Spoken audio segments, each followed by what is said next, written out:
कुरुक्षेत्र के युद्ध के बीच कुछ ऐसा हुआ जिसने सबको स्तब्ध कर दिया। युधिष्ठिर का रथ हवा में तैर रहा था, लेकिन कैसे?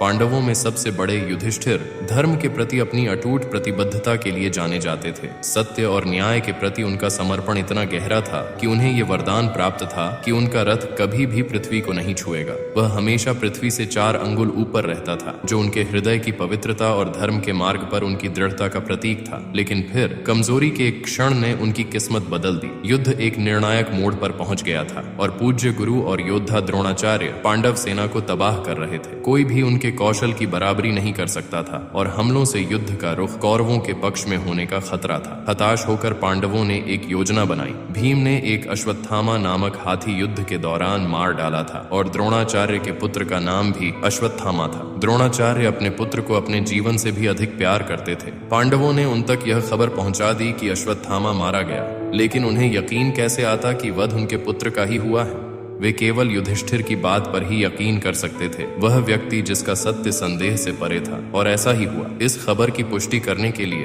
द्रोण सीधे युधिष्ठिर के पास गए और पूछा, क्या यह सच है? क्या मेरा पुत्र अश्वत्थामा मारा गया है? अपने भाइयों के उद्देश्य को बचाने के लिए युधिष्ठिर ने कहा, अश्वत्थामा मर गया है, और फिर हल्के से बोले, किंतु नर नहीं हाथी। लेकिन दुख से व्याकुल द्रोणाचार्य ने पूरी सच्चाई नहीं सुनी और स्वीकार कर लिया कि उनका पुत्र मारा गया है। उनकी आत्मा टूट गई। द्रोण ने अपने हथियार गिरा दिए और युद्ध को त्याग कर ध्यान में बैठ गए। उसी क्षण पांडव सेना के सेनापति धृष्टद्युम्न ने उन पर प्रहार किया, जिससे उनका जीवन समाप्त हो गया। और इसलिए युधिष्ठिर का रथ, जो कभी अपने बेदाग सत्य के प्रमाण के रूप में पृथ्वी के ऊपर तैरता था, पहली बार जमीन को छूते हुए नीचे उतरा और हम सभी को याद दिलाया कि सत्य से थोड़ा सा भी भटकना उच्चतम आदर्शों को भी नीचे ला सकता है।